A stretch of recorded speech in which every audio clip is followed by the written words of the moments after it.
Muito bem, Renata. Olha, o fim de semana marcado aí pela fala do presidente Lula, na qual ele comparou aí as ações de Israel ao Holocausto, né, e gerou muita repercussão, inclusive com notas da comunidade judaica, discurso do primeiro-ministro Benjamin Netanyahu, né, contra a fala do presidente, a quem ele atribui aí muita irresponsabilidade, e todos os sites especializados em políticas, blogs e páginas de rede social repercutindo essa fala, né? E aí começou a guerra de narrativas, né? A oposição criticando, os defensores de Lula tentando passar o pano, tentando justificar o que ele disse, inclusive gerando muita controvérsia. Por exemplo, a Tabata Amaral, né, que é a deputada federal de São Paulo, pré-candidata a prefeita, fez um texto no Twitter e disse que Lula foi irresponsável e que isso não pode acontecer. E aí já sabe, né? Foi um festival de críticas e a situação aumentou ainda mais porque o Hamas, né, emitiu uma nota agradecendo as falas aí do presidente Lula. Porque uma coisa é o povo palestino, outra é o Hamas, né, Renata? Quando você recebe apoio de um grupo terrorista, como é o caso do Hamas, isso aí deixa mais evidente ainda a crise que o presidente Lula ele conseguiu com essa fala desastrosa dele com relação à comunidade judaica, porque a maior dor da humanidade, na minha opinião, é justamente o Holocausto. Foram 6 milhões de pessoas assassinadas, e aí o presidente vai na ferida dos judeus e compara a ação, uma reação que Israel teve de defesa contra o Hamas, contra os terroristas, com isso. Acho que a posição do Brasil nunca foi de tensionar crises, e sim de mediar crises. Eu acho que Lula vem cometendo um erro que Bolsonaro cometeu muito, sabe, Renata?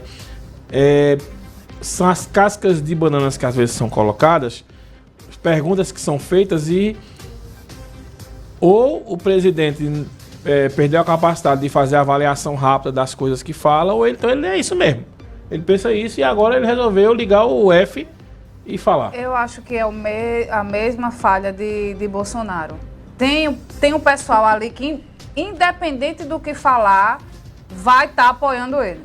Entendeu? Vai passar o pano, vai dizer que o povo não entendeu, é aquele que quis dizer assim, quem me conhece sabe. A mesma coisa que acontece com Bolsonaro, aqueles mais fanáticos que ainda conseguiam defender, acontece com Lula também, da mesma forma. Então você tá ali dentro da bolha e acha que você vai causar com aquilo ali, todo mundo vai achar o máximo, e não é assim, né? Principalmente quando se está num cargo como a presidência de um país. E muitas pessoas ainda dizem que quem derrubou o próprio Bolsonaro foi a língua dele. E o mesmo está acontecendo com Lula. Oxê. Coitada. É porque aqui no grupo da rádio começou uma discussão e disseram que vão empalhar Paulo Roberto. Dá muito trabalho, tem que ter muito material. Imagina uma coisinha daquela empalhada. Bom, mas me desconcentrei aqui. Eu peço desculpas a você e ao ouvinte. Passo pra você. Né, porque foi... Meu Deus, eu fiquei imaginando a cena de Paulo empalhado. Misericórdia. Mas enfim, Renata, eu concordo com você. Eu acho que as pessoas têm que parar de que tudo que a pessoa que você gosta na política falar vai ser tido como verdade absoluta. Não. Tem que dizer, olha, realmente criticar, fulano... Porque se eu critico, aí automaticamente o adversário cresce. Justamente. Não, tem que ser racional. Fulano errou e tem e pronto. Tem que cometer um erro. Agora, veja, Renata, eu disse no Jornal da Cidade, vou repetir aqui. Veja, quando Lula foi reeleito não, ele foi eleito agora, né? Reeleito pelo modo de falar, já é o terceiro mandato dele. Alguém botou na cabeça dele, não sei se foi ele mesmo que botou, ou foi alguém ali da assessoria, que ele tinha que ser uma liderança mundial e ganhar o Prêmio Nobel da Paz. Botaram isso na cabeça de Lula.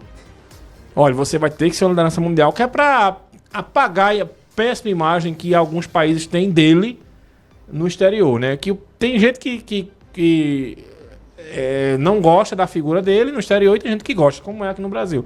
E aí colocaram isso na cabeça dele, olha, você tem que ser uma liderança. Aí ele começou a dar opinião na guerra da Ucrânia, só fez piorar. Aí colocaram ele lá, inscreveram ele no Prêmio Nobel da Paz. Nem entrar na lista ele entrou, lá dos finalistas e tal.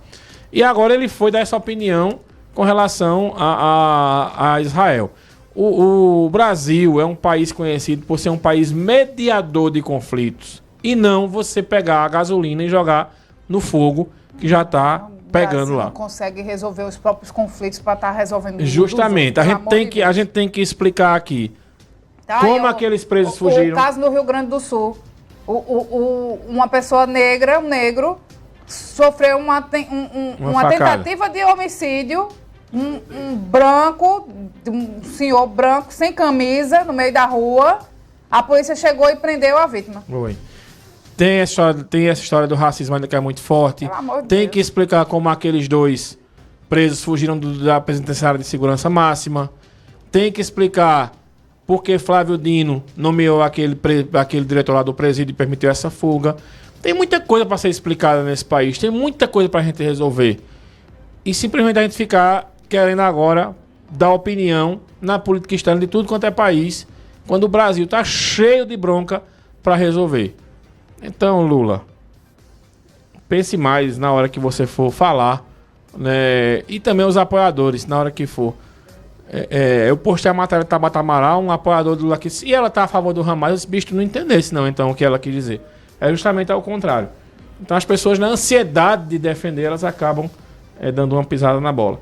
E aqui, com relação à província, como diz o professor Marco Aurélio, né? Hoje tem um protesto na Fusan, às 11 horas da manhã, contra o fechamento da unidade, né? O governo do estado emitiu uma nota no fim de semana que eu confesso que eu não entendi muito a nota.